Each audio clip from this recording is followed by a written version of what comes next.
हर खबर पर होगी आपकी पकड़। डाउनलोड कीजिए एबीपी लाइव ऐप।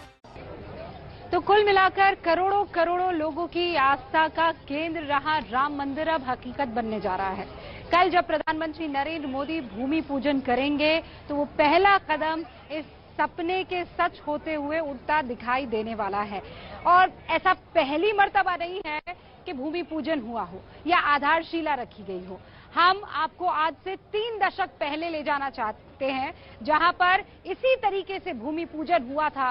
हजारों की तादाद में लोग राम भक्त यहां पर इकट्ठा हुए थे।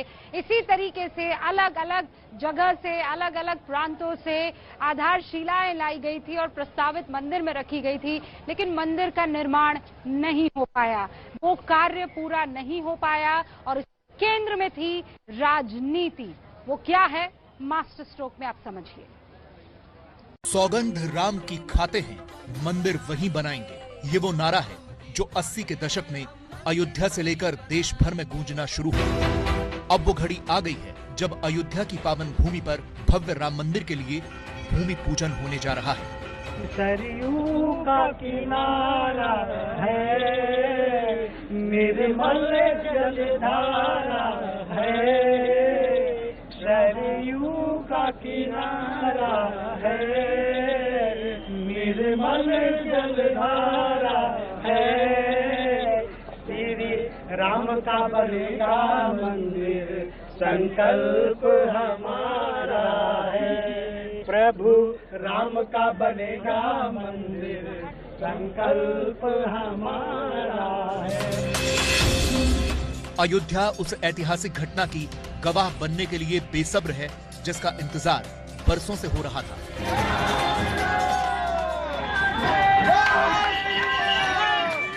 पांच अगस्त को इसी जगह पर राम मंदिर की आधारशिला रखी जाएगी। प्रधानमंत्री मोदी खुद इस मौके पर मौजूद रहेंगे। लेकिन राम की ये नगरी इसी घटना से जुड़े एक अहम किस्से की गवाह पहले भी रह चुकी है। बात 31 साल पुरानी है। साल था 1989। हाथ में रामशिला लिए यह है कामेश्वर चौपाल। दलित समुदाय से आने वाले कामेश्वर के हाथों से ही तब नींव की पहली शिला रखवाई गई थी। और इस तरह 10 नवंबर 1989 को राम मंदिर का पहला शिलान्यास हुआ था।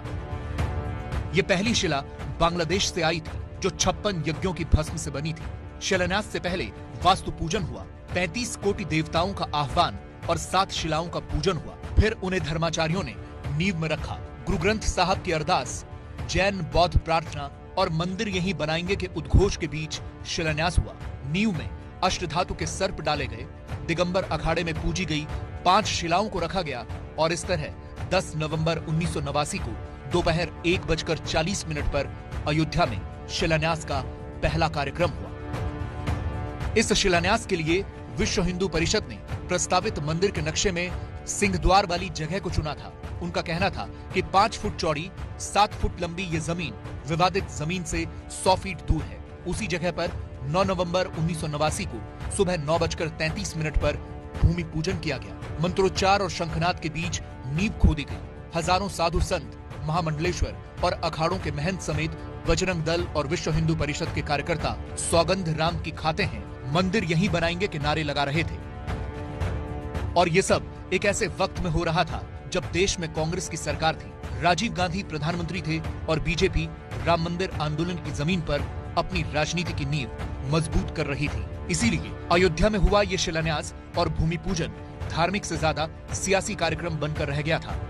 पहले स्वर्गीय राजीव गांधी ने शिलान्यास किया गया। लोग आरोप लगा रहे हैं कि मोदी का ये शिलान्यास सियासी है, तो मैंने उस संदर्भ में कहा था सियासी शिलान्यास तो राजीव गांधी का था, जिन्होंने शिलान्यास कराया, निर्माण रुकवा दिया, उसके बाद हिंसा हुई। 1989 के उस सियासी शिलान्यास की कहानी बेहद दिलचस्प है। राजीव गांधी तब विपक्ष से लेकर अपनों तक के निशाने पर थे।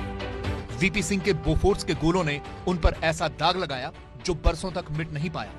तो शाहबानो केस के कारण राजीव गांधी पर मुस्लिम तुष्टिकरण के आरोप लग चुके थे।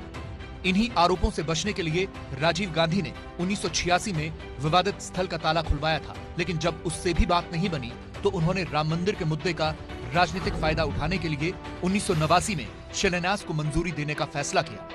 राजीव जी और ने मुझे बताया अप्रैल सन 88 में कि अगले चुनाव का मरकजी बिंदु बनेगा पंचायत राज। लेकिन एक मध्य स्तर के कांग्रेस लीडर तब के, जो अब काफी वरिष्ठ हो गए हैं, वो आए जबकि मैं राजीव जी के साथ बैठा था, और उन्होंने कहा कि सुनने में आया है कि आप कहीं राजस्थान जा रहे हो, मुद्दा तो ये है अयोध्या, तो पार्टी ने मुझे भेजा आपसे ये कहने के लिए कि खुदा के वास्ते आप इधर उधर न घूमिए, और पंचायत राज के बारे में आपको कुछ कहना है तो कहिएगा, लेकिन देश आपसे ये जानना चाहता है कि अयोध्या में क्या होगा। तो प्रोग्राम बदला गया। अयोध्या में क्या होगा, यह सवाल इसलिए और बड़ा होता जा रहा था क्योंकि विश्व हिंदू परिषद लगातार मंदिर के आंदोलन को तेज कर रहा था।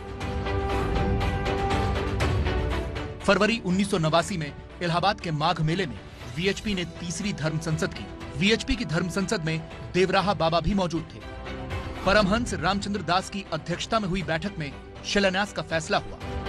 ऐलान हुआ कि 9 नवंबर 1989 को भूमि पूजन और 10 नवंबर 1989 को अयोध्या में राम मंदिर का शिलान्यास किया जाएगा। इसके लिए देश के हर गांव से मंदिर के लिए एक शिला लाने की योजना बनी।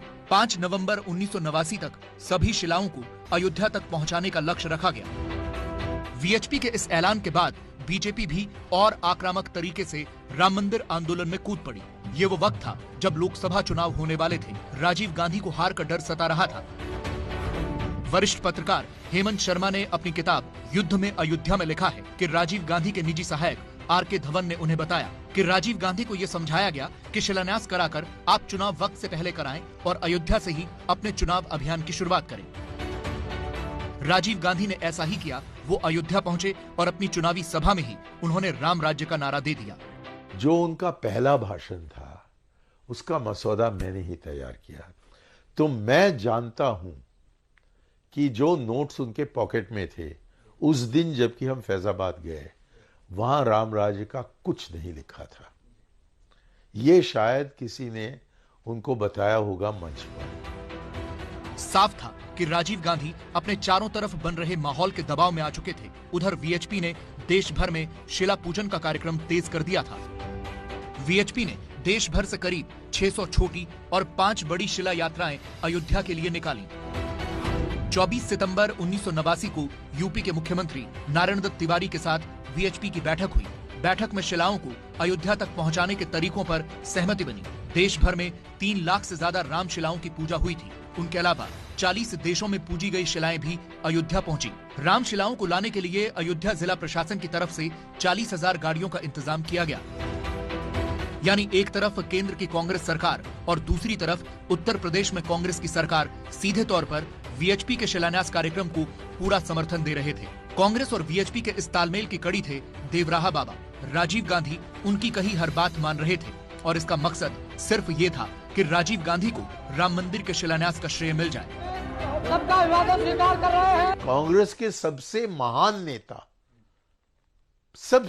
नेता और जो कि हमेशा अमर रहेंगे, वो महात्मा गांधी राम राज्य की बात करते थे।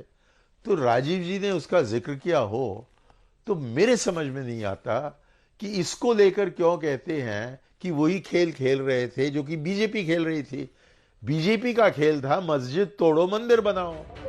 हालांकि अयोध्या में शिलान्यास का राजीव गांधी का दांव उनके काम नहीं आया। चुनाव में उन्हें हार का सामना करना पड़ा और इसके बाद से ही राम मंदिर बीजेपी की चुनावी राजनीति का नया रास्ता बन गया।